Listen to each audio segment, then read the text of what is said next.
स्कंद चल रहा है और उसकी श्लोक संख्या है 41। तो कृपया आप सब मेरे पीछे गौर आइए। सौम्यानुशोचे तम अधपतंतम भात्रे परेताय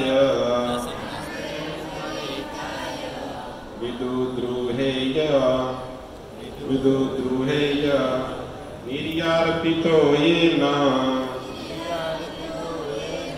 सुहत्स्वपूर्या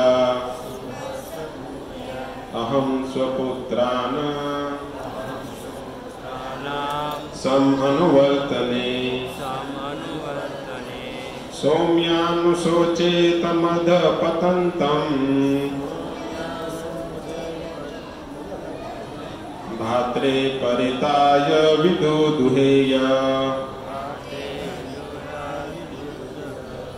निर्यार्पितो येन सुहत्स्वपूर्या अहं स्वपुत्रान् समानुवर्तने।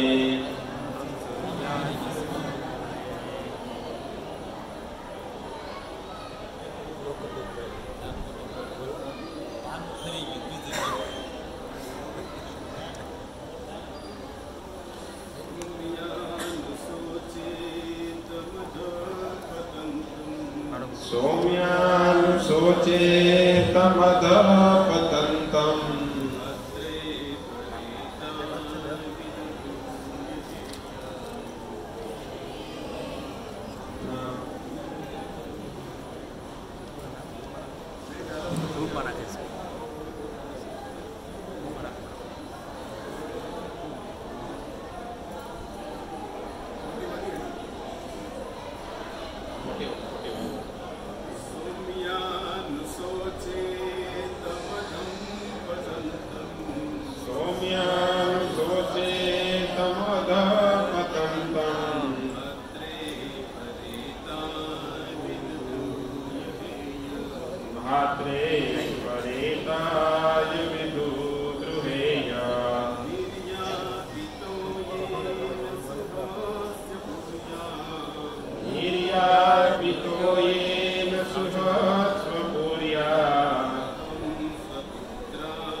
स्वपुत्रान् समनुवर्तनेन।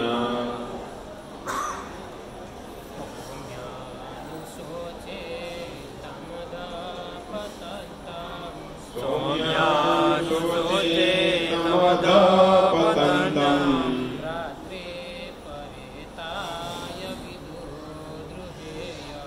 भात्रे परिताय विदुद्रुहेय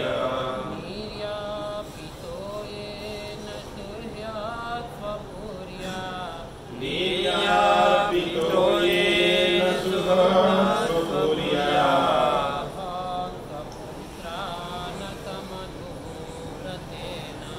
अहं स्वपुत्रान् समनुवर्तनेन। सौम्य हे उदार अनुशोचे शोक करता हूँ तम उसको अधपतंत नीचे गिरते हुए भात्रे अपने भाई पर परिताय मृत्यु विदुद्रुहे विद्रोह किया जिसने निर्यापित भगा दिया गया ये ना जिसके द्वारा सुहत शुभेच्छु स्वपुर्या अपने घर से ही अहम मैं स्वपुत्रान अपने पुत्रों समेत सम अनुवर्तने वैसे ही कार्यवाही को स्वीकार करते हुए अनुवाद ऐसी भक्तिवेदांताओं के द्वारा। हे सौम्य, मैं तो एकमात्र उस पुत्राष्ट के लिए शोक कर रहा हूँ जिसने अपने भाई की मृत्यु के बाद उसके प्रति विद्रोह किया, उसका निष्ठावान हितैषी होते हुए भी उसके द्वारा मैं अपने घर से निकाल दिया गया, क्योंकि उसने भी अपने पुत्रों के ही मार्ग का अनुसरण किया। तात्पर्य, विदुर ने अपने श्रेष्ठ भ्राता की कुशलता के बारे में नहीं पूछा, क्योंकि उसके कल्याण का कोई अवसर नहीं था। उसके अधपतित होने का ही समाचार हो सकता था। विदुर धृतराष्ट्र के निष्ठावान हितैषी थे और उन्होंने अपने मन में उसके विषय में विचार किया। उन्होंने शोक व्यक्त किया कि धृतराष्ट्र ने अपने मृत भ्राता पांडु के पुत्रों के विरुद्ध विद्रोह किया और उसने अपने कुटिल पुत्रों के आदेश पर उन्होंने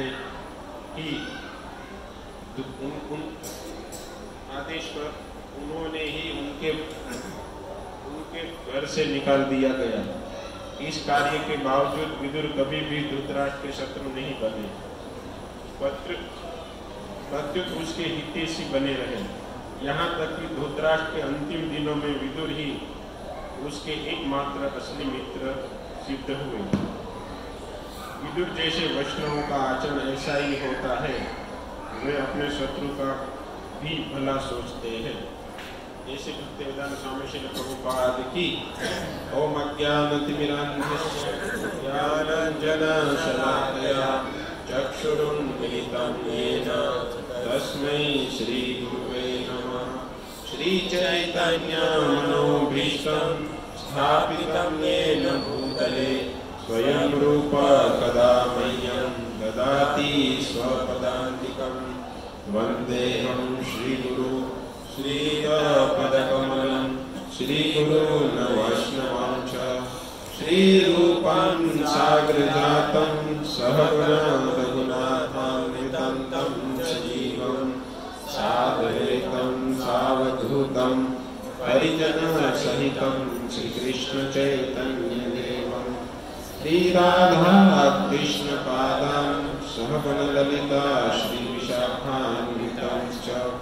हे कृष्ण करुणा सिंधु दीनबंधु जगत्पते गोपेश गोपिका कांत राधा कांत नमोस्तुते। तप्त कांचन गौरांगी राधे वृंदावनेश्वरी विश्वभानुसुते देवी प्रणमामि हरिप्रिये। जय श्री कृष्ण चैतन्य प्रभु नित्यानंद अद्वैत गदाधर श्रीवासादि श्री गौर भक्त वृंद। हरे कृष्णा कृष्णा कृष्णा हरे हरे, हरे राम राम राम हरे हरे।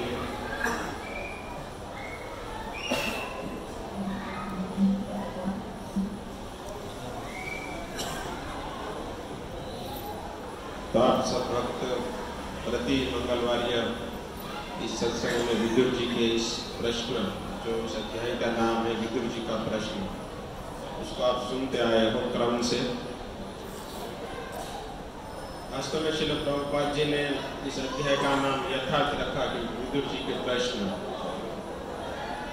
क्योंकि हमारे जीवन नहीं परंतु हमारे दिन की शुरुआत ही प्रश्नों से होती है। सारा जगत इस प्रश्नों पर ही आधारित है।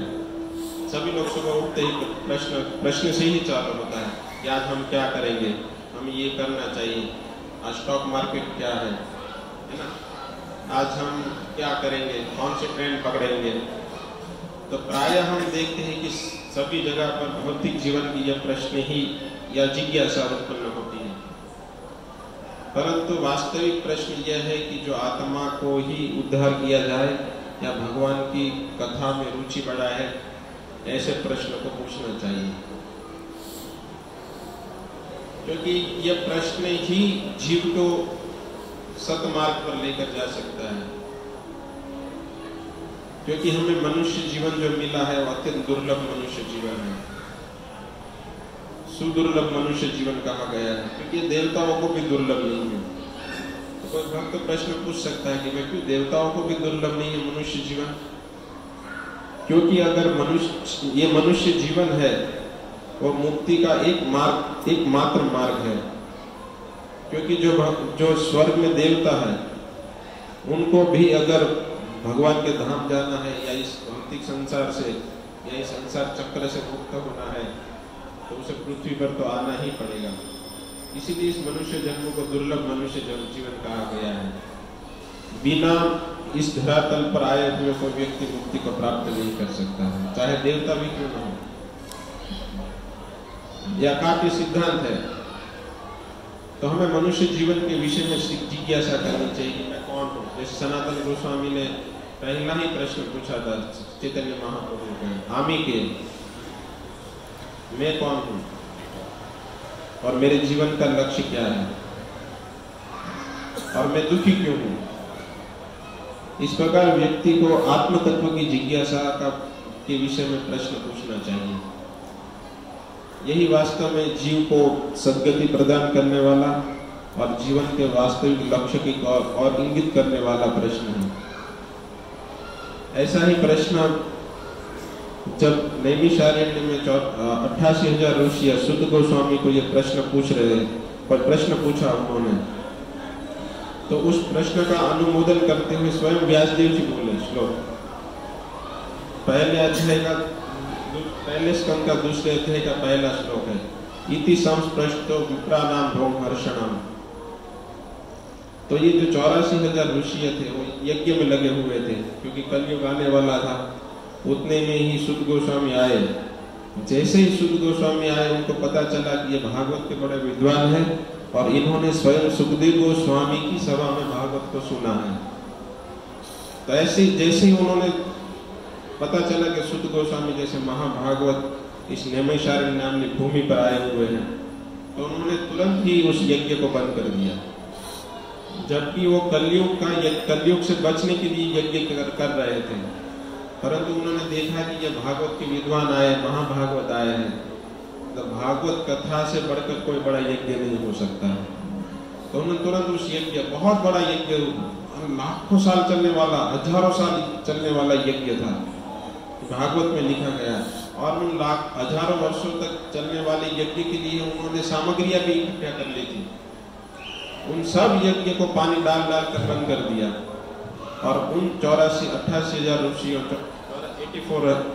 88,000 ऋषियों ने उनको प्रश्न पूछा और इन प्रश्न की सराहना करते हुए स्वयं व्यासदेव जी श्लोक को बोले हैं। और इस प्रश्न को सुनते ही सुद गोस्वामी प्रसन्न हुए और उन्होंने इस सारे प्रश्नों का उसका उत्तर दिया। यही उत्तर ही श्रीमद् भागवत है। भक्तों, जैसे ही इस भौतिक जीवन या अपनी दिनचर्या का शुरुआत प्रश्न से होता है ना, वैसे ही भागवत ही प्रश्न का उत्तर ही है।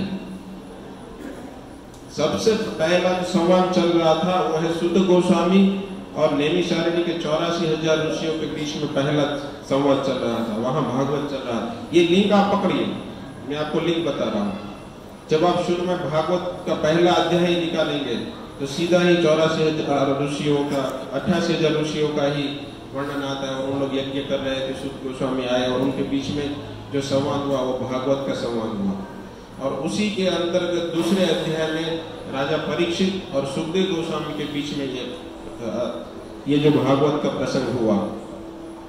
और आगे चल के हम जो ये प्रसंग आगे बढ़ेगा, जैसे ही विदुर जी मैत्रेय मुनि को मिलेंगे तो मैत्रेय मुनि भी विदुर जी को यही भागवत सुनाएंगे।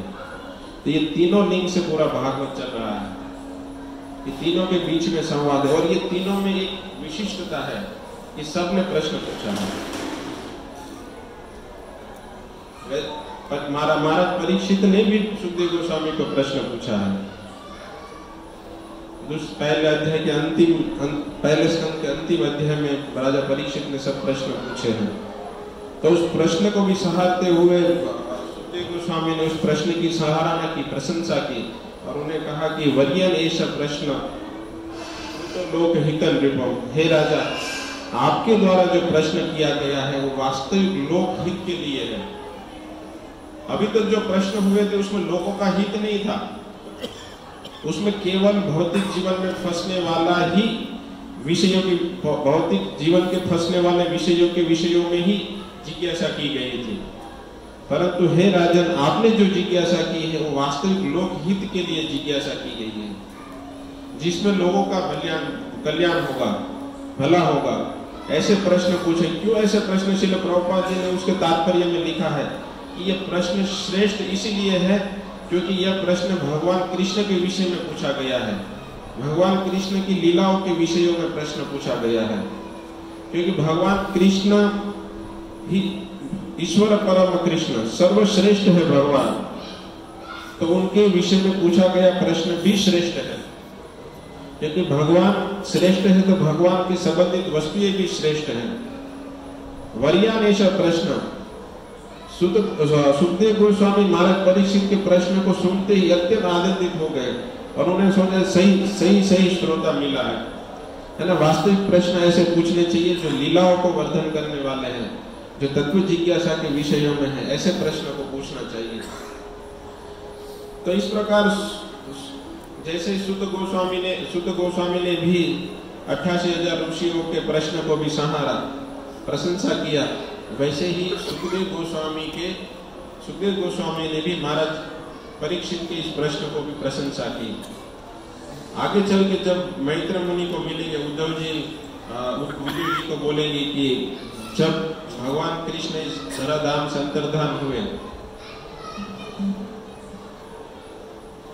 अंतर्धान होने की तैयारी थी और सरयू नदी के तट पर बैठे थे, तब जब भगवान ने मुझे भागवत सुनाया तो उसी समय मैत्रेय ऋषि भी थे। अभी विदुर जी उद्धव जी से प्रश्न पूछ रहे हैं, परंतु आगे चल के उद्धव जी बताएंगे कि अभी मैं भगवान कृष्ण के विरह में इतना दुखी हूँ और इतना भाव विभोर हूँ कि मेरे मुख से कथा निकलेगा नहीं। इसीलिए उसी समय जब भगवान मुझे भागवत कथा बता रहे थे कि भगवान ने अंतिम उपदेश दिया है श्रीमद् भागवत, और ये भगवान का ही स्वरूप है भागवत। तो उद्धव जी बता रहे हैं मैत्रेय मुनि को, जब भगवान मुझे इस कथा को सुना रहे थे और भगवान ने मुझे कहा कि आप बद्रिकाश्रम चले जाओ। जब यादवों का संहार चल रहा था, यादव अंदर भीड़ रहे थे, झगड़ा कर रहे थे और सभी लोग मृत्यु को प्राप्त हो रहे थे, तब भगवान ने उद्धव जी को संकेत दे दिया था। क्योंकि यादवों में कोई एक व्यक्ति बचा था, वो थे उद्धव जी। तो उद्धव जी को भगवान ने कहा कि आप बद्रिकाश्रम में चले जाओ, परंतु उद्धव जी ने विदुर जी से कहा कि मैं उधर गया नहीं।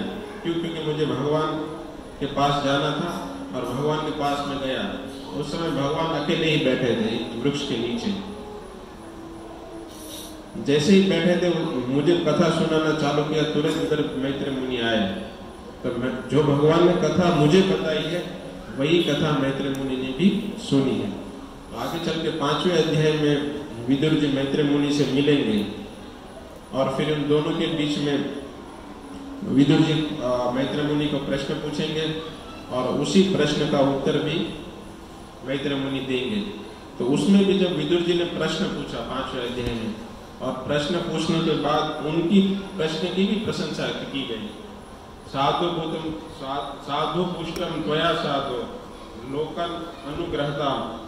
हे प्रभु, आपने जो प्रश्न किया है, हे भद्र पुरुष, जो आपने प्रश्न किया है लोक हित के लिए किया है, लोक के अनुग्रह के लिए किया है।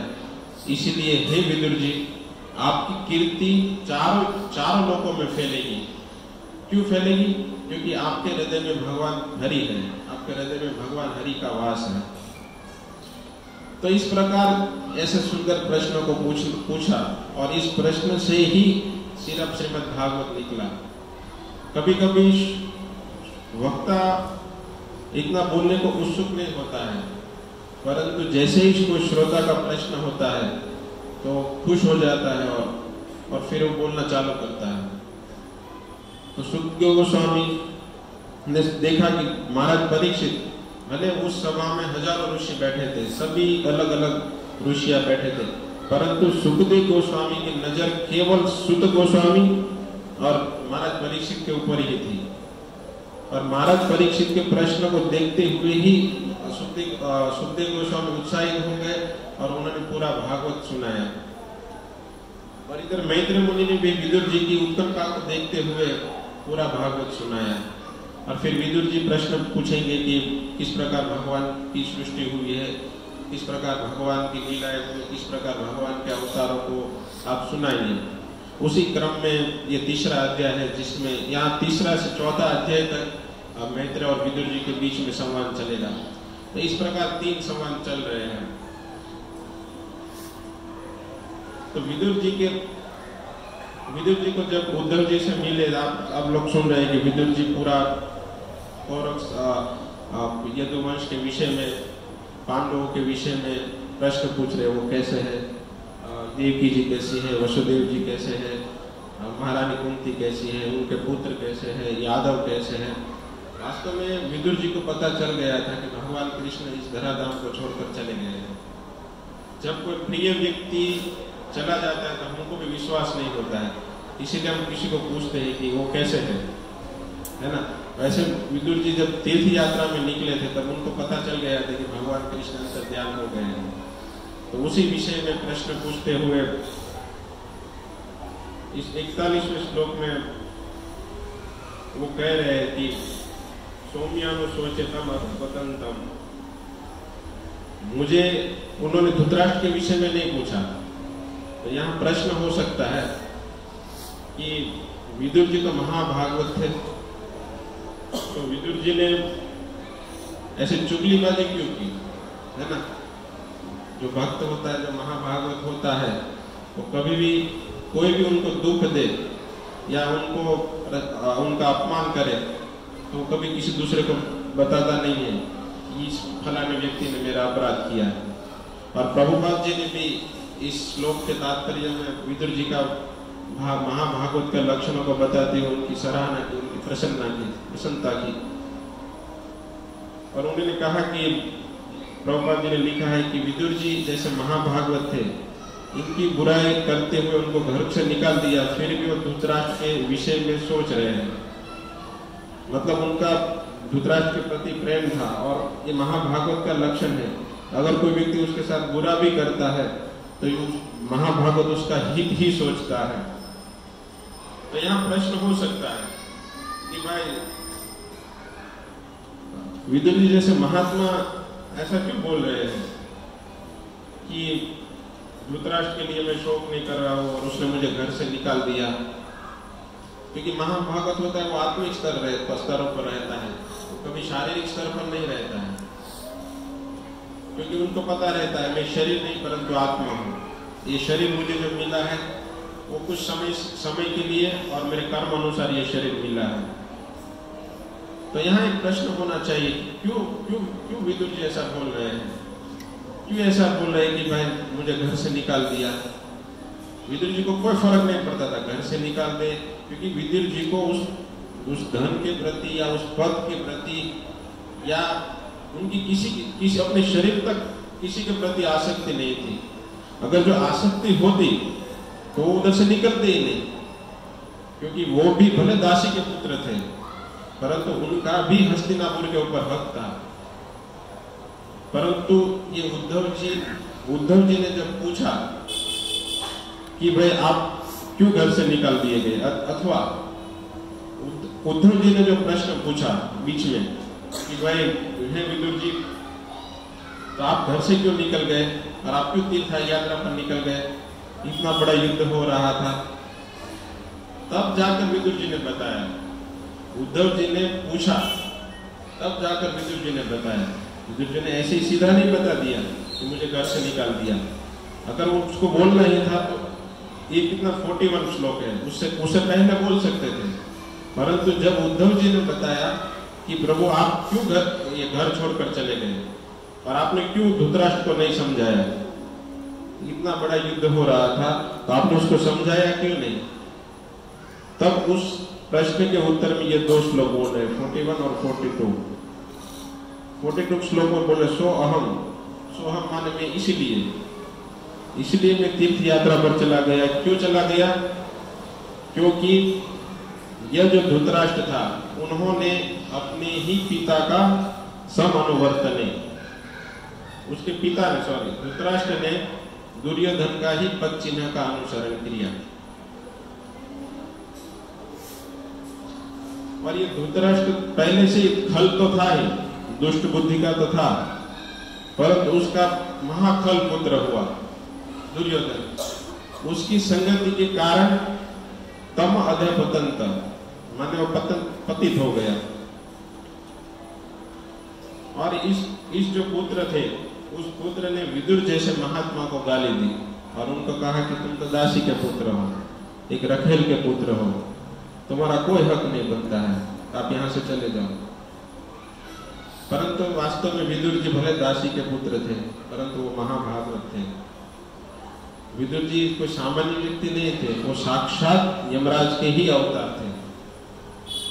परंतु मांडव्य ऋषि के श्राप के कारण विदुर जी इस धराधाम पर आए हुए थे। विदुर का अर्थ ही होता है जानकार, जो जानता है। तो विदुर जैसे महात्मा किसी माता के गर्भ में जन्म ले तो वो माता सामान्य माता तो हो ही नहीं सकती है, क्योंकि जब विचित्र वीर्य की मृत्यु हो गई तब उनकी दो पत्नियां विधवा हो गई थी, अंबिका और अंबालिका। उनका कोई पुत्र नहीं था। तब सत्यवती ने सोचा कि अगर इनका पुत्र नहीं होगा तो ये आगे वंश कैसे चलेगा। तो उन्होंने भीष्म से कहा कि आप शादी कर लो और संतान की उत्पत्ति करो और आप उनको राजा बनाओ।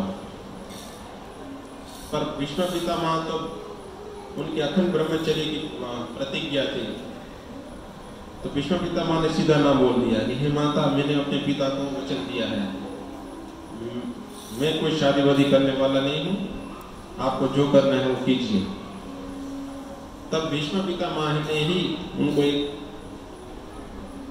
उपाय बताया कि जो व्यासदेव है वो आपके ही पुत्र हैं, आप उनको बुलाइए और उनसे इन दो जो पुत्र वधु है उनसे संतान उत्पत्ति करवाइए। जब जैसे ही व्यासदेव जी आए तब व्यासदेव जी तपस्या से ही उठे थे, तो उन्होंने सत्यवती को बोला कि माता आप रुक जाओ 1-2 महीना, बाद में मैं आप जो कहेंगी वो करूंगा।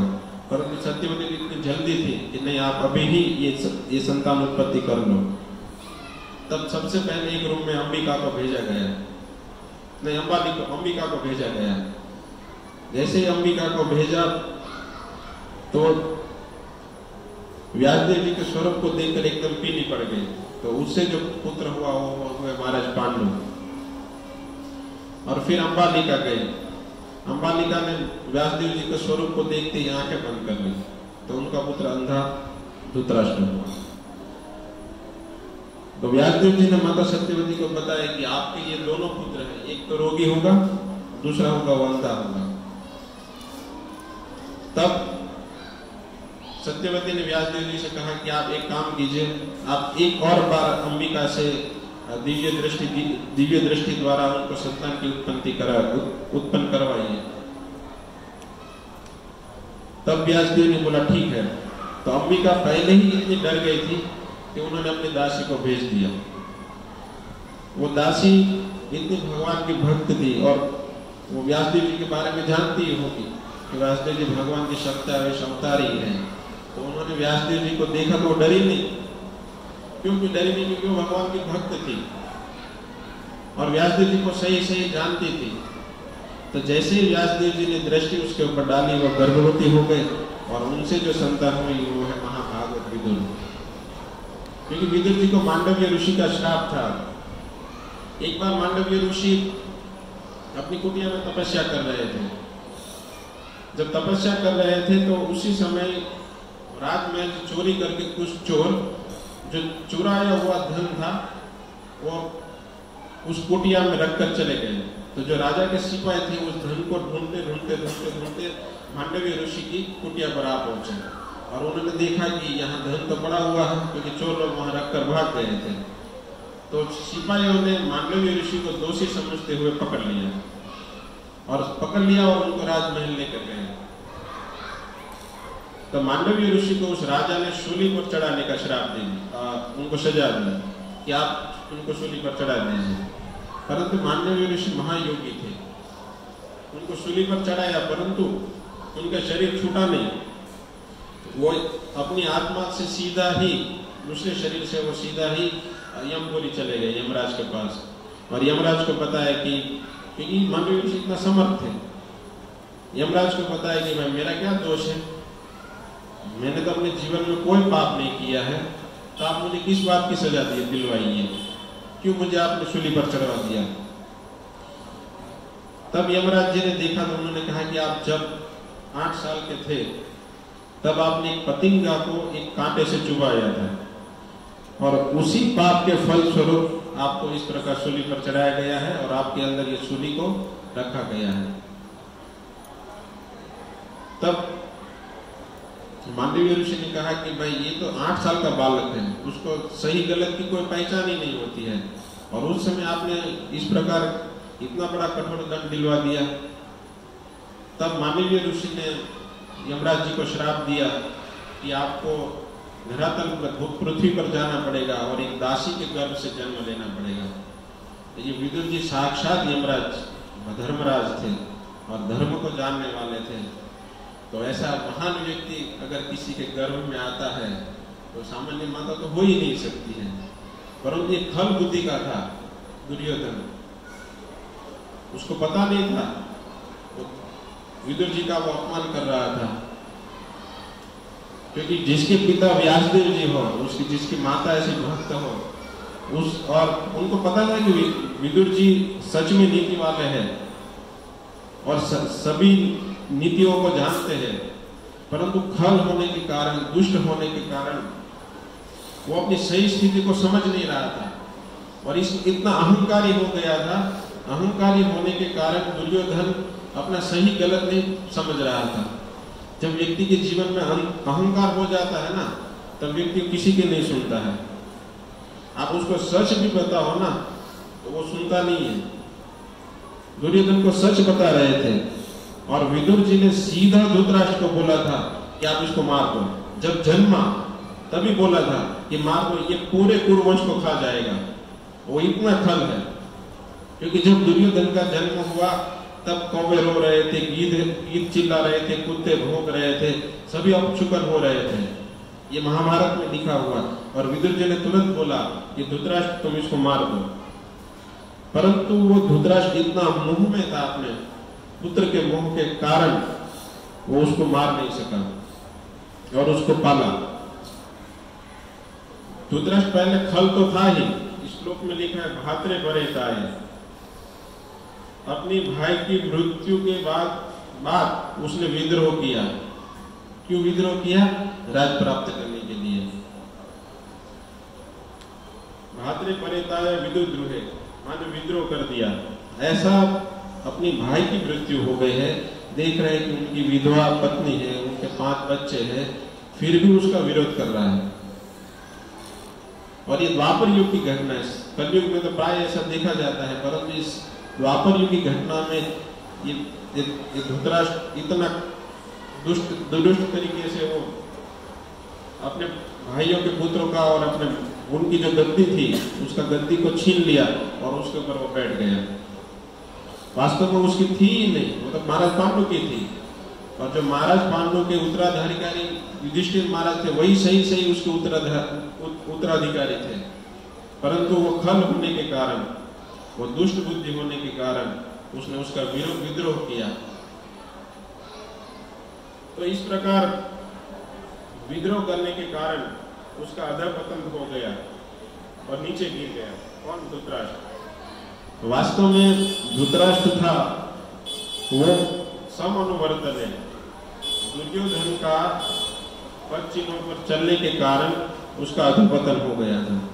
भक्तों, ये दुर्जन का संग है ना, वो इतना खतरनाक है कि व्यक्ति को जीवन की ऊंचाई से नीचे तक पटक देता है। ये संग की बहुत बड़ी महिमा है, क्योंकि यहाँ धृतराष्ट्र ने दुर्योधन का संग किया। एक तो वो खल था, उसमें ये महाखल आया। तो जैसे आग को हवा लगती है तो आग और भड़कती है, उसी प्रकार विदुर जी बोल रहे हैं कि ये इसका अधःपतन हो गया। धृतराष्ट्र विद्वान था, ऐसा नहीं था कि वो विद्वान नहीं था या उसको कोई पता नहीं था, वो आंखों से अंधा था, दिमाग से अंधा नहीं था। अगर दिमाग से अंधा होता तो वो भगवत गीता में पहला प्रश्न ही नहीं पूछता कि धर्म क्षेत्र कुरुक्षेत्र समवेता युत्सव मामका पांडवाश्चैव किम कुर्वत संजय। हे संजय, मेरे और पांडव के पुत्र उस धर्म के क्षेत्र में क्या कर रहे हैं? उसको पता था कि मेरे पुत्रों की हार होने वाली है, परंतु आसक्ति के कारण वो खुलकर नहीं बता रहा था, उसको डर था, इसलिए तो वो पूछ रहा है। अगर वो विद्वान नहीं होता, धृतराष्ट्र विद्वान नहीं होता, वो पूछता ही नहीं। परंतु गलत संगति के कारण भक्त उसका अधःपतन हो गया। ये संगति है ना, जीवन में व्यक्ति कैसा है ना, वो उसकी संगति पे आधार रहती है। उसका जीवन चरित्र है, उसकी कैसे लोगों का वो संग करता है, उस संग के आधारित उसका जीवन चरित्र बनता है। अगर व्यक्ति अच्छे व्यक्तियों का संग करेगा तो उसका चरित्र अच्छा बनेगा, अगर वो बुरे व्यक्ति का संग करेगा तो उसका चरित्र बुरा बनेगा। ये सीधी सीधी बात है। कर्ण था, कर्ण कोई सामान्य व्यक्ति था, सूर्य का पुत्र था, परंतु दुर्योधन जैसे खल व्यक्तियों का संग करने के कारण वो पतन हो गया उसका। भक्त संग जीवन में अगर व्यक्ति थोड़ा सा भी संग में चूक गया संग करने में, और किसी गलत व्यक्तियों का संग कर लिया तो निश्चित नीचे गिरेगा। इसलिए व्यक्ति को बहुत सोच समझदारी के साथ संग करना चाहिए। ऐसे भौतिकवादी व्यक्तियों का तो कभी संग नहीं करना चाहिए, जो हमें जीवन के गहनतम अंधकार या नारकीय परिस्थिति तक लेकर जाए। अजामिल भागवत के 6ठे स्कंद में अजामिल की कथा आती है। उस अजामिल विद्वान था, शास्त्र का विद्वान था, ब्राह्मण था, सुशिक्षित था। जिस तरह भगवत गीता में बताया, ब्राह्मण के समो दमो शौचम शांति आर्जवम च ज्ञान विज्ञानम आस्तिक्यम ब्रह्म कर्म स्वभावजम। इस ब्रह्म के सभी गुण थे उसके अंदर, अजामिल के अंदर। और अजामिल पढ़ा लिखा सुशिक्षित ब्राह्मण था, सभी गुणों से युक्त था, सभी वेदों में पारंगत था। और एक दिन की घटना है, उसके पिता ने उसको बोला कि जाओ आप जंगल में जाकर लकड़ी लेकर आइए, क्योंकि हमें यज्ञ करना है। तो पिता का आज्ञाकारी पुत्र था अजामिल। अजामिल ने कहा ठीक है पिताजी, मैं जंगल में जाता हूँ और लकड़ी लेकर आता हूँ। और पूरा दिन उन्होंने जंगल में से लकड़ियां इकट्ठा की। शाम के वक्त वो नदी किनारे बैठा था, उन्होंने देखा कि एक वेश्या और एक पुरुष दोनों संग कर रहे थे। तो उनका संग देखकर ही उसके मन में एक विकार उत्पन्न हुआ, परंतु वो विद्वान था, शास्त्र को जानता था, इसलिए बोला चलो जाने तो इसको नहीं देखना है। परंतु वो जो गलत दृश्य देख लिया था, उस गलत दृश्य की छाप उसके मन में पड़ गई। तो उतना ही संग, ज्यादा संग नहीं किया था, केवल देखा था, गलत दृश्य देख लिया। तो आज तो हम देखते हम जहां बाहर निकलते ही गलत दृश्य देखने को मिलता है।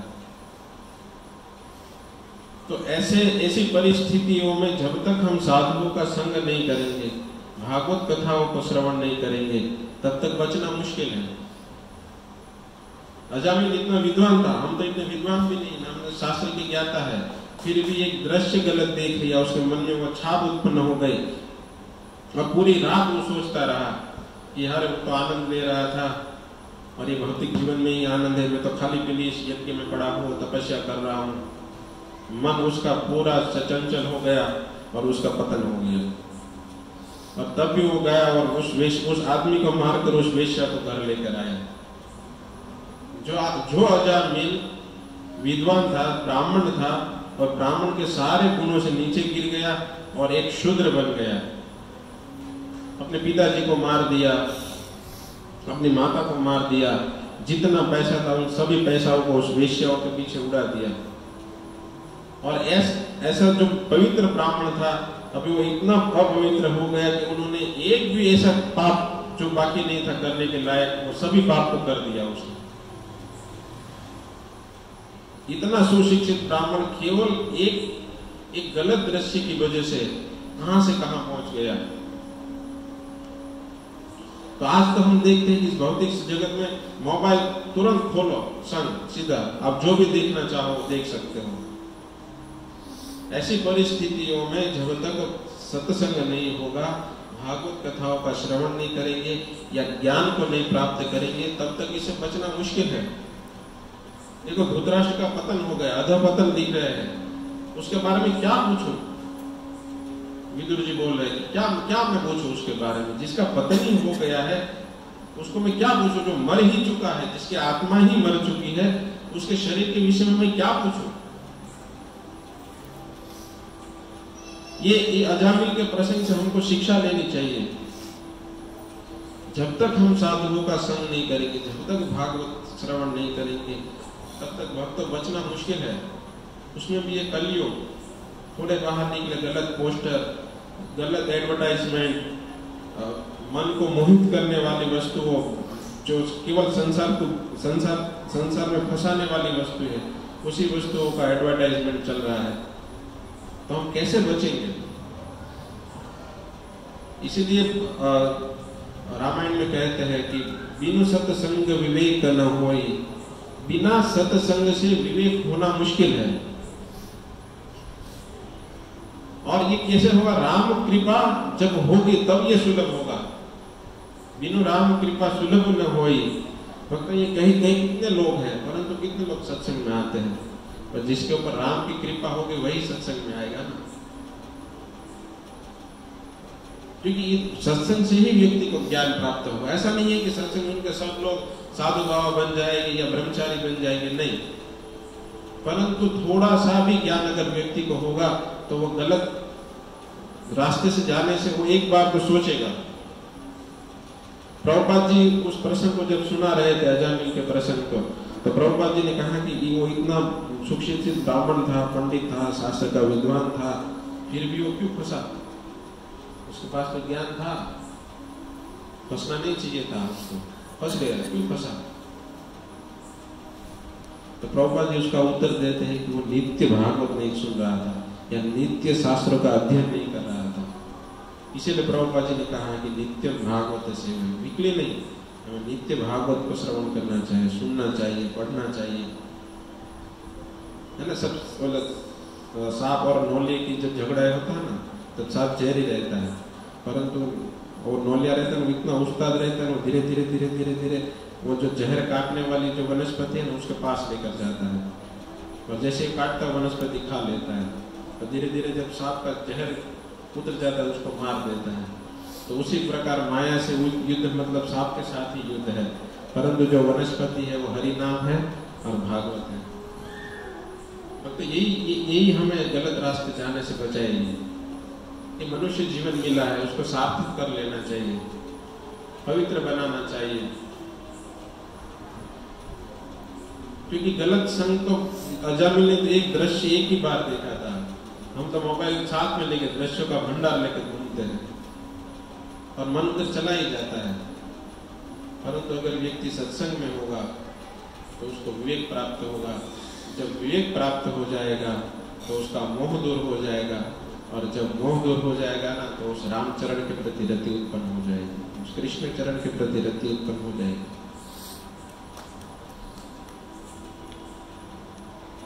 ये विवेक होने से ही मोह जाएगा, क्योंकि सारे संसार में जो दिख रहा है ना, केवल मोह है। भक्तों, आप क्या आप क्या मान लो, ये सच है? जैसे व्यक्ति का आंख बंद हो जाता है, जब मृत्यु होता है, सब उसके पास खड़े रहते, पर वो कुछ काम नहीं। ये जागता हुआ सपना है। जब हम सोते हैं, आंख बंद करते हैं, तो स्वप्न आता है। स्वप्न में हम राजा बनते हैं, हमारे अनेक दास दासियां होते हैं, अनेक पैसा होता है, और जैसे उठते तब पथारी में रहते हैं। इसी प्रकार ये जीवन है, ये मोह से भरा हुआ जीवन है। अगर विवेक प्राप्त करना है तो निश्चित भक्तों में सत्संग को प्राप्त करना ही पड़ेगा। क्योंकि चैतन्य महाप्रभु ने कहा है, साधु संग साधु संग साधु संग सर्व शास्त्र कहे। 3 बार चैतन्य महाप्रभु ने बोला साधु संग साधु संग साधु संग। जब किसी बात को बार बार दोहराया जाता है ना, तो तब उसको समझना चाहिए कि इसका बहुत बड़ा महत्व है। सारा शास्त्र पुकार पुकार कर बोल रहा है कि साधुओं का संग करो, भक्तों का संग करो, क्योंकि अब साधुओं के संग में जाओगे ना तो केवल भागवत कथा ही सुनने को मिलेगी, या भगवत गीता, अन्य शास्त्र, रामायण जैसे ग्रंथों से ही उपदेश प्राप्त होगा। वो वही उपदेशों को सुनाएगा जो भगवत गीता भागवत के हैं। ऐसे नहीं कि केवल साधुओं का संग मतलब साधुओं के पास बैठ जाओ, ऐसे नहीं। साधुओं से मुख से सुनना चाहिए, और केवल सुनना भी नहीं, उसको जीवन में उतारना भी चाहिए। देखो भक्तों, एक मैंने आपको बताया कि ये तो अजामिल की कथा हुई, वो तो पतन हो गया उसका। अब दूसरी कथा सुनिए, नरकासुर। किसका पुत्र था? भगवान वराहदेव और पृथ्वी देवी के संपर्क से जो पुत्र हुआ था उसका नाम था नरकासुर। उसको भौमासुर भी कहा जाता है। एक गलत संगति, बाणासुर का संग किया, भगवान का पुत्र भी असुर बन गया। तो हम तो कौन सी खेत की बोली? भगवान का पुत्र, एक गलत संगति जीवन में नीचे गिर गया। तो ये मनुष्य जीवन ऊपर उठने के लिए मिला है, नीचे नहीं जाना है, ऊपर की ओर गति करनी है, अध्यात्म की ओर गति करना है। अगर उधर गति करना है तो हमें साधुओं का संग करना पड़ेगा, भागवत को सुनना। उस साधुओं के संग में जाकर देखो, परीक्षित महाराज ने सुखदेव गोस्वामी के संग में जाकर क्या भागवत ही सुना। विदुर जी आगे जाकर मैत्र मुनि से मिलेंगे तो क्या करेंगे? भागवत ही सुनेंगे। अर्जुन को जब मोह हुआ तब उसने भगवान को प्रश्न पूछा, और भगवत गीता भगवान ने पूरी उस मोह को दूर करने के लिए भगवत गीता को सुना है। और अंत में भगवान बोले, नष्ट मोहा स्मृतिर्बद्धा, मेरा है भगवान, मेरा सब मोह दूर हो गया है। करिष्य वचन बोला, आप किसको बोलो, किसको मारो? ये भीष्म पितामह मेरे दादा है, आप बोलो उसको मार दो। जो व्यक्ति किसी को मारने के लिए तैयार नहीं था, मोह उत्पन्न हो गया था, भगवान ने उसको भगवत गीता सुनाई। भगवान अभय बना देते हैं। जो डर गया था, कांप रहा था, पहला अध्याय पढ़िए, हाथ से धनुष भी छूट रहा था, पर जैसे इस ज्ञान दिया भगवान ने, इस ज्ञान की तलवार के द्वारा आप अज्ञान के अंधकार को आराम से दूर कर सकते हैं। जैसे ही प्रकाश उदित होते ही अंधकार दूर हो जाता है, वैसे ही ज्ञान रूपी प्रकाश हमारे हृदय में उदित होगा ना, तो हमारे हृदय में जो अंधकार है वो निश्चय दूर हो जाएगा। कृष्ण भक्ति मूल है साधु संग। कृष्ण भक्ति का मूल ही साधु संग है। चैतन्य चरितामृत में बताया था कविराज गोस्वामी मध्य लीला में, इस कृष्ण भक्ति का मूल साधु संग है। और इसी बात की पुष्टि रूप गोस्वामी ने भक्ति रसामृत सिंधु में की, आदो श्रद्धा ततो साधु संग। उस साधुओं के संग में जाकर श्रद्धा पूर्वक, आदो श्रद्धा ततो साधु संग, भजन क्रिया, फिर आप श्रवण और कीर्तन कीजिए, और उससे क्या होगा कि जो अनर्थ है उसकी निवृत्ति हो जाएगी। उसके बाद निष्ठा, और धीरे धीरे अंतिम स्तर तक वो भगवान कृष्ण के प्रेम के स्तर तक पहुंच सकता है। परंतु ये कृष्ण भक्ति का जो मूल है वो है साधु संग। जगदानंद पंडित बोलते, साधु संग कृष्ण नाम। इस कलयुग में दो ही चीज करने लायक है, एक है साधुओं का संग और ये कृष्ण नाम। हरे कृष्णा कृष्णा कृष्णा हरे हरे, हरे राम राम राम हरे हरे। तो शास्त्र पुकार कर बोल रहा है कि आप साधुओं का संग कीजिए। भक्त प्रहलाद नारद मुनि की ही कथा सुन लीजिए आप। नारद मुनि अपने पूर्व जन्म का वृत्तांत बताते हुए पहले स्कंद में बता रहे हैं कि मैं एक दासी का पुत्र था, मेरे पिता भी नहीं थे, परंतु जब मेरे घर पे चतुर्मास था तब साधु आते थे और उस साधुओं का संग करता था और साधुओं के मुख से मैं कथा सुनता था और मैंने साधुओं की सेवा की। जब मैंने साधुओं की सेवा की तो साधुओं ने प्रसन्न होकर मुझे उनका उच्चिष्ट दे दिया। उच्चिष्ट द्वीप अनुमोदित तो द्विजे, उस ब्राह्मणों ने मुझे, उस वैष्णव ने मुझे जब अपना झूठा प्रसाद दे दिया, उस खाने की आज्ञा दे दी और उसको मैंने खाया और उनका संग किया, तो मैं इस जन्म में नारद के रूप में हूं।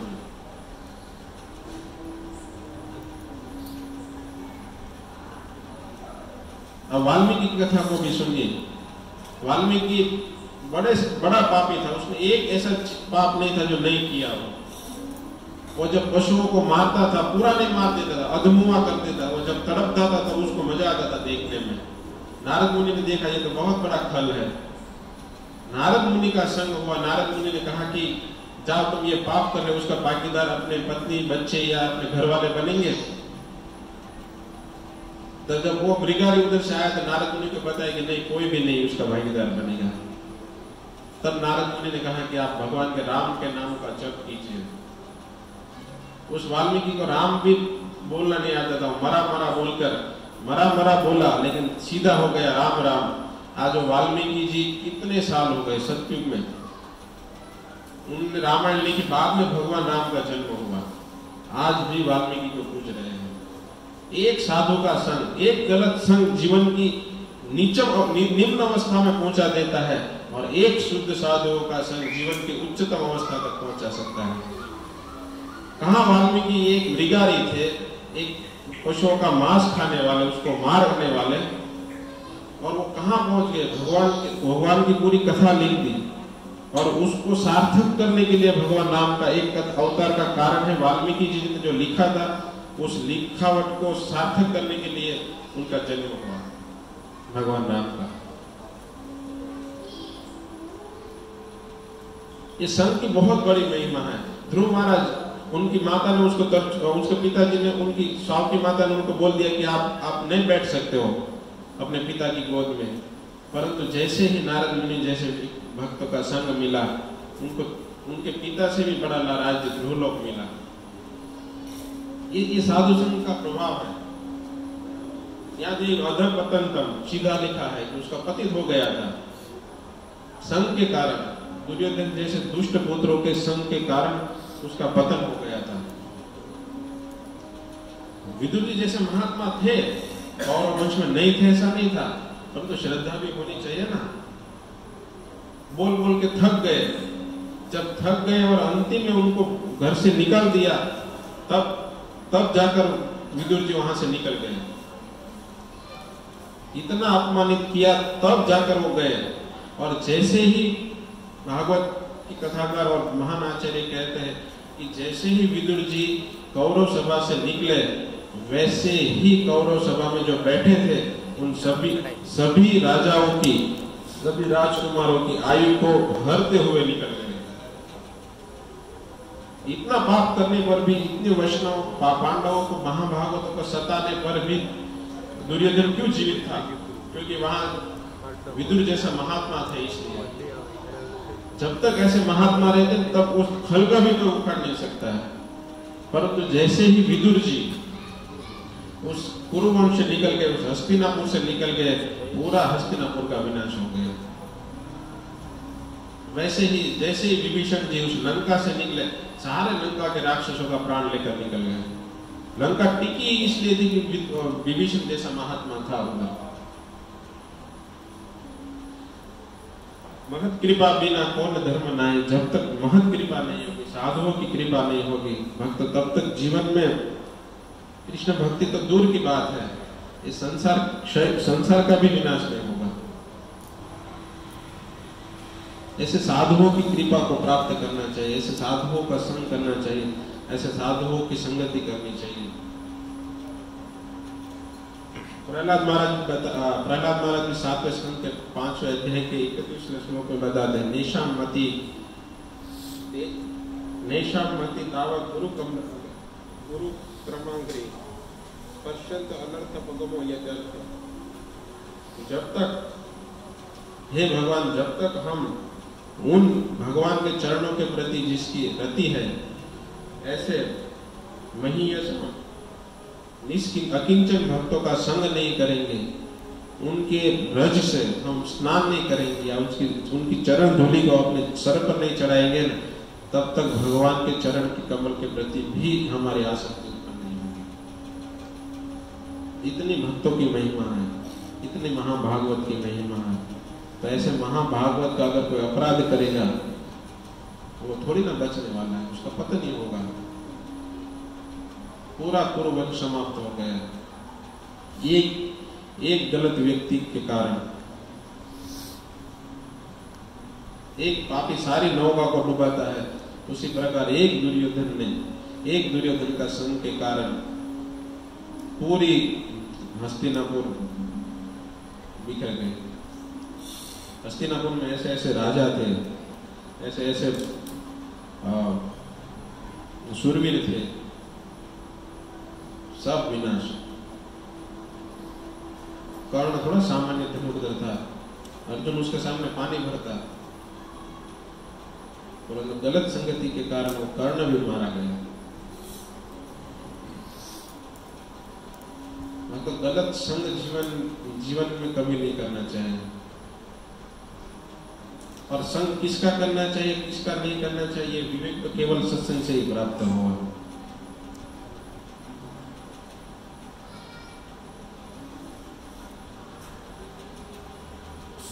बिल्व मंगल ठाकुर की गदक कथा सुनिए। उनकी पत्नी ने उसको कहा कि कहाँ आप इस हार मास के लोथड़े के पास मेरे पास आए हो। पूरा बाढ़ आई थी, उस बाढ़ में भी वो शव को एक धार बनाकर उस नदी को पार किया और सर्प को रज्जु समझकर उसको उसके ऊपर चढ़े। ये सब पता चला तो उसने कहा क्यों आप ऐसे हाड़ मास के लोथड़े के लिए आपने इतनी हिम्मत भगवान में लगा दी होती ना तो भगवान मिल जाते। बिल्व मंगल ठाकुर तुरंत उधर से चले गए, एक सेकंड भी नहीं रुके। मानस के तुलसीदास गोस्वामी के जीवन की भी यही सेम घटना घटी थी। वो भी अपनी पत्नी के रूप के पीछे दीवाने थे। उनकी पत्नी ने बोल दिया क्या आप मेरे इस जो हाड़ा मास के बने हुए लोथड़े के पीछे आप इतना आसक्त हो। अगर इतनी रति भगवान राम में हो जाएगी ना तो आपका बेड़ा पार हो जाएगा। उन्होंने भगवान राम को ही प्रसन्न कर लिया तो पूरा रामचरित्र मानस लिख दिया। यह संघ की महिमा। तो एक आप देखिए, दो तीन घटना मैंने आपको सुनाई। भगवान का पुत्र था अजामिल, कोई सामान्य व्यक्ति थोड़ी ना था। उनके पास सब ज्ञान था परंतु उसका ज्ञान हर लिया गया। ये भगवत गीता ही भक्तों हमें इस गलत संगति से हमें बचाएगी, क्योंकि अल्टीमेट हमें ये जीवन मनुष्य जीवन मिला है, अत्यंत दुर्लभ है। उस मनुष्य दुर्लभ जीवन को केवल भगवान को प्रसन्न करने में और भगवान को प्राप्त करने में लगा देना चाहिए। और उसका सरल उपाय है भगवान नाम संकीर्तन। नाम संकीर्तनम यश। सारा भागवत कहने के बाद सुखदेव गोस्वामी ने अंतिम उपदेश दिया। और भक्तों जो अंतिम उपदेश होता है वही सार होता है। उन्होंने कहा कि नाम संकीर्तनम यस्य सर्व पाप प्रणाशनम। ये जो भगवान का नाम संकीर्तन है वो सारे पापों को नष्ट करने वाला है। कलयुग केवल नाम आधार और उसको कलयुग केवल भगवान के नाम का ही आधार लेकर इस भवसागर से तर जाता है। और हमें प्रभुपाद जैसे आचार्यों की कृपा से और उनके संग के कारण भक्तों हिप्पी लोग थे जो केवल नशा में डूबे रहते थे। एक साधु का संग हो गया, सारे सन्यासी बन गए, धोती पहन ली, भगवान कृष्ण के नाम के ऊपर नाचने लगे। ये साधुओं की महिमा। दर्शन पवित्र करो, यही तुम्हारा। केवल ऐसे पवित्र साधुओं का दर्शन करने से ही हम पवित्र हो सकते हैं। जैसे प्रभुपाद जी ने उस फॉरेनर जिनको कृष्ण का क भी पता नहीं है, उन लोगों को कृष्ण के नाम में नाचते कर दिया। उनको क्यों नचाया? ये संघ के कारण, साधुओं का संघ उनको मिला और उन श्रद्धा थी उन हिप्पियों में, उन साधुओं के प्रति वो श्रद्धा और साधु संघ दोनों मिल गया। तो आज वो गुरु के पद पर उठा दी। कहाँ नीचे जी रहे थे, कोई उनको पूछ नहीं रहा था। अमेरिकन गवर्नमेंट भी थक गई थी और वो चाहती थी सब लोग मर जाए तो हमारा टेंशन खत्म हो जाए। प्रभुपाद जी ने ऐसे गिरे हुए लोगों को आज गुरु पद तक पहुंचा दिया। आज महाभारत बन गए थे। ये साधुओं की कृपा रहती है। आज देखिए, एक व्यक्ति अपने बाप को भी पतन करा दिया, खुद तो गया, पर अगर उस धृतराष्ट्र ने उस विदुर जी को बात को माना होता तो आज इतना बड़ा महाभारत भी नहीं होता, इतने लोग मरते भी नहीं। जब तक साधुओं का संग नहीं व्यक्ति प्राप्त करेगा, मुश्किल है भक्तों। कृष्ण भक्ति तो दूर की बात है, संसार का भी विनाश नहीं हुआ। संसार बंधन भी नहीं कटेगा। बिना महत पाद रजो पीछे गम, राजा कहूँ बरहुण को भरत जी बता रहे हैं कि बिना इन साधुओं के चरणों की रज का रज अभिषेक हम नहीं करेंगे ना, तब तक भूल जाओ भक्ति मिलेगी। वैसे शुद्ध भक्त हमें मिले हैं। हम कपिल देव जी बताते तितिक्षुकार में सूर्यदेव सर्वदेही नाम, अजात शत्रु साधव साधु भूषणम। ऐसे जो गुणों से युक्त है ऐसे साधुओं का संग करना चाहिए, भगवान के नामों का कीर्तन करना चाहिए। ये कलयुग का जो महामंत्र है, हरे कृष्ण महामंत्र, हरे कृष्णा कृष्णा कृष्णा हरे हरे, हरे राम राम राम। तो इस महामंत्र का गान करना चाहिए नित्य। 1 2 3 जो 2 माला करते हैं उसको 4 माला करनी चाहिए, जो 4 करते हैं उसको 8 करनी चाहिए। और इस प्रकार अपने जीवन को धन्य बनाना है। और इसी महामंत्र के आधार पर भक्तों यही सार है, यही सार है, यही सार है। और इसी महामंत्र को जपते हुए अनेक लोगों ने इस भवसागर को पार किया है। ये अनुभव है। हमें देखना चाहिए कि कोई व्यक्ति जब बाढ़ आती है, पानी भर गया होता है, तो कोई एक जो व्यक्ति वो स्कूटर या कुछ डालता है, अगर वो निकल जाता है तो उसके पीछे पीछे सब लोग निकल जाते हैं। तो उसी प्रकार हम देखते हैं इस भवसागर को, इस भगवान के नाम के आधार पर अनेक आचार्य लोग तर गए, तो हम क्यों न तरेंगे। उस श्रद्धा, उस भाव के साथ उस पवित्र भगवान के नाम को श्रद्धा पूर्वक पवित्रता से, पवित्र हृदय के साथ जब ये निश्चित भगवान हमें प्राप्त हो गए। इस महामंत्र ही एकमात्र उपाय है कलयुग में। और कोई हम इतनी बड़ी भक्ति नहीं कर सकते हैं, परंतु भगवान के नामों को तो जप ही सकते हैं। तो आप सब लोग सब जपते हैं, परंतु पवित्रता के साथ और शुद्धता के साथ भगवान के नामों को जपें और अपने जीवन को धन्य बनाइए। और उन ऐसे साधुओं की संगति कीजिए जो भगवान के भजन में रत है। हमारे गंगा सती ने भी बोला है, संगति करो तो तमें एवानी रे करजो, जे भजन में होए भरपूर। हमारे गुजरात में भी बहुत अच्छे अच्छे संत हुए हैं, उन्होंने अच्छे अच्छे भजन लिखे। गुरदास जी ने भजन लिखा है, जीरे वटावड़ा छिए वाटना, वाटने घाटे विलम्ब न कीजिए, है ना। हम इस परम भगवान के धाम जाने के मार्ग में है, तो हमें बीच में रुकना नहीं है, हमें चलते रहना है, चलते रहना है। तो किसके सहारे चलेंगे? इस हरि नाम के सहारे चलेंगे। तो आप हरि नाम को अपने जीवन का आधार बनाइए, अपने जीवन का एक लक्ष्य बनाइए और अपने जीवन का एक महत्व दीजिए इस हरि नाम को। जैसे हम अपने जीवन में पैसे को महत्व देते हैं ना, वैसे इस भगवान के नामों को महत्व दीजिए, क्योंकि पैसा तो यहाँ का धन है, जो ये हरि नाम है वो गोलोक का धन है। हम जब राधा रमन मंदिर में थे तब उसके गोस्वामी बता रहे थे कि इस जगत में अगर सबसे बड़ा किसी के पास धन है तो वो है भगवान नाम का धन। भले वो इस पैसे से गरीब है, परंतु अगर उसके पास भगवान नाम का धन है तो वही अमीर है, क्योंकि यहाँ का जो धन है वो यहाँ ही रहने वाला है। और जो भगवान नाम का धन है वही साथ में जाएगा। तो आप सब लोग पवित्रता के साथ इस भगवान के नामों को जपिए और इस प्रकार साधुओं का संग कीजिए। तो यथामति जो मेरे हृदय से बात निकली उसको मैंने आपके समक्ष प्रस्तुत किया। अगर कोई त्रुटि रह गई हो तो मैं आपसे क्षमा प्रार्थी हूँ, परंतु मेरा एक हृदय से आप सबसे प्रार्थना है कि आप भगवान के इस पवित्र नामों को जपिए, क्योंकि यही इस कलयुग का आधार है और इस कलयुग से उद्धार कराने वाला एक साधन है। तो साधन को अपने जीवन में अपनाइए, अपने जीवन के हृदय में उसकी गांठ बांध दीजिए, तो सारी गांठें हैं वो अपने आप छूट जाएंगी। हरे कृष्ण।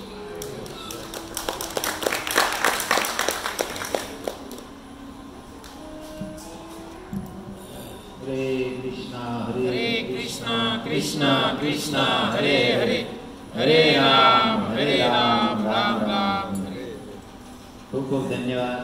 करुणाप्रिय प्रभुए આપણને ભગવાનના ભક્તોનો સંગ કરવાનું કીધું, સાધુઓનો સંગ કરવાનું કીધું. તો પ્રભુજીનો આપણે મહામંત્રથી અભિવાદન કરીશું. એવી રીતે આપણને ગોરીઓની ત્યાં સત્સંગ પ્રોગ્રામ દેવા આવતા રહે.